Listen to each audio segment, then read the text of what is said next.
Hi everyone, I hope you're all doing great, and welcome back to Artisan Revival by A&K, the place where we breathe life into wood and forgotten pieces.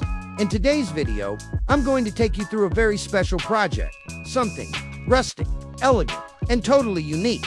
We're making a wooden lamp that looks just like a set of glowing candles. Yes, you heard that right. We're turning raw scrap wood into a warm, ambient piece of lighting, decor you'll want in every corner of your home. And trust me, the process is full of surprises. So, make sure you stick around till the very end. To start this project, I took a little trip to a local sawmill.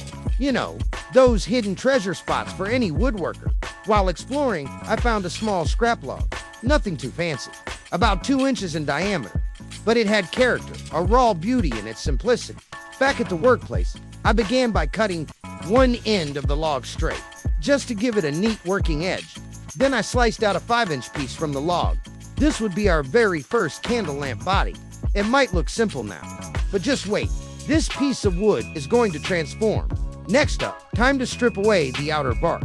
Using a dagger and some patience, I carefully removed the bark to reveal the natural grain beneath and filled the cracks with glue and wood dust. Once the outer shell was cleaned up, it was time to prep for the wiring dot. So, I drilled a larger hole on the top for the light bulb holder, and then a smaller through hole to run the wiring. It's a delicate step. One wrong move and the wood can crack, so I took my time to get it right.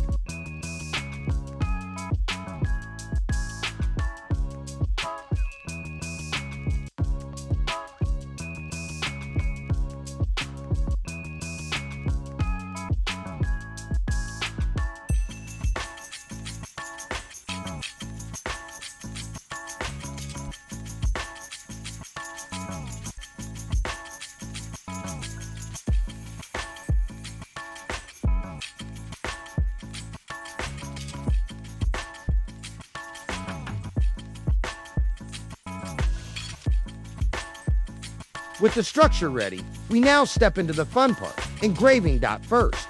I traced some light reference lines onto the surface to guide my pattern. Then, using a small drum engraver attached to a drill, I slowly began carving into the wood, shaping organic, flowing designs that really give the piece a handcrafted artisan touch. This part is deeply satisfying. There's something magical about watching a plain surface turn into a textured piece of art.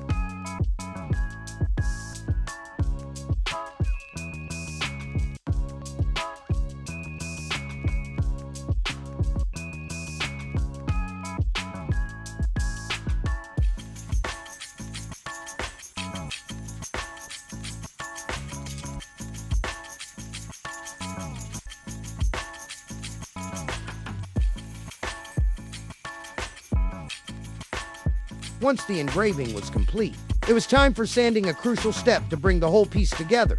I started with a drum sander to remove any leftover bark or rough edges, making sure all the carved details stood out cleanly. Then, I followed up with hand sanding using 300 grit sandpaper, just to give it that ultra smooth, natural finish. You'll notice how the wood starts to glow slightly once it's properly sanded. That's when you know you're close to something special.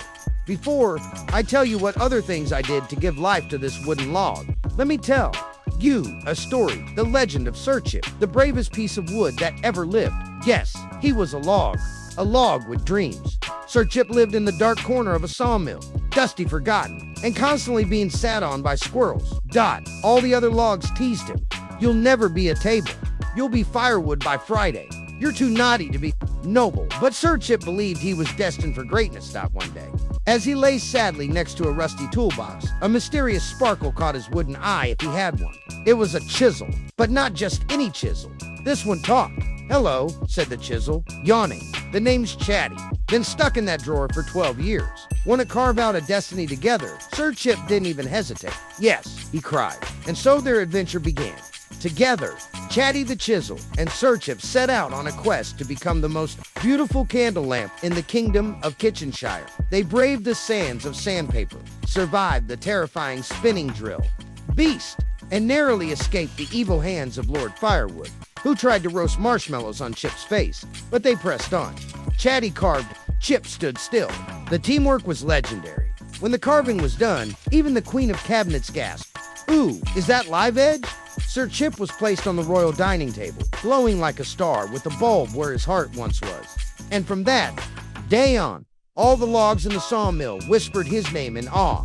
Sir Chip, the noble lamp. And if you ever hear a chisel whisper late at night, maybe it's Chatty, looking for his next masterpiece. Back to your video. So yeah, I might have spent a little too much time in the workshop last week. But anyway, back to the real project. Now that the first candle lamp was done, I moved on to crafting 2 more pieces from the same log. Each one followed the same steps: cut, debark, engrave, and sand.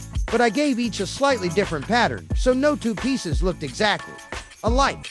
The same engraving tools were used here, but I tried to let the grain of the wood guide the design, a kind of conversation between the material and the maker. Again, I drilled the top holes for the bulb holders and the wiring holes for these 2. I also did final hand sanding with the 300 grid paper, just like I did for the first one, making sure the texture felt as good as it looked.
With the 3 wooden candle pieces ready, it was time to build a base to hold them all together.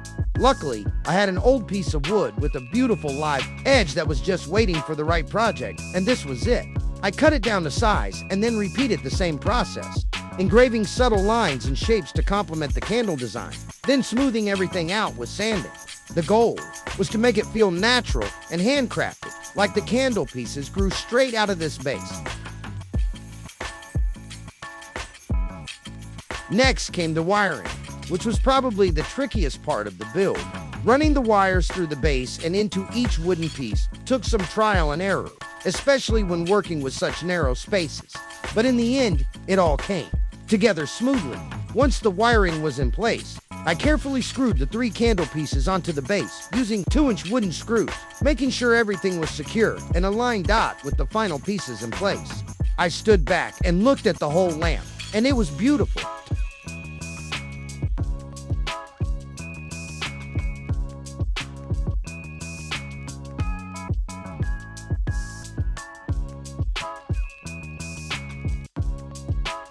To protect the wood and enhance the natural patterns, I applied 2 coats of matte wood varnish. This not only brings out the depth in the grain, but also keeps that raw, rustic texture alive. I didn't want to lose the natural beauty of the material. I wanted to highlight it.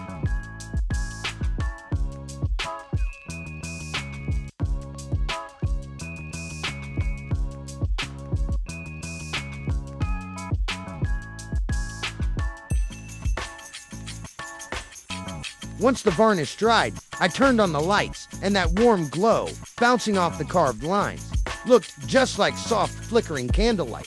The project was complete, and it came out even better than I imagined. If you enjoyed watching this transformation, there's a lot more coming your way. So please, like this video, leave a comment to let me know what you'd like to see next. And don't forget to subscribe to the channel, Artisan Revival by A&K. We're building more than just woodcrafts here. We're building a community of creators, learners, and art lovers. So stick around, because the next project might just inspire your next creation. Thanks for watching, and until next time, stay creative.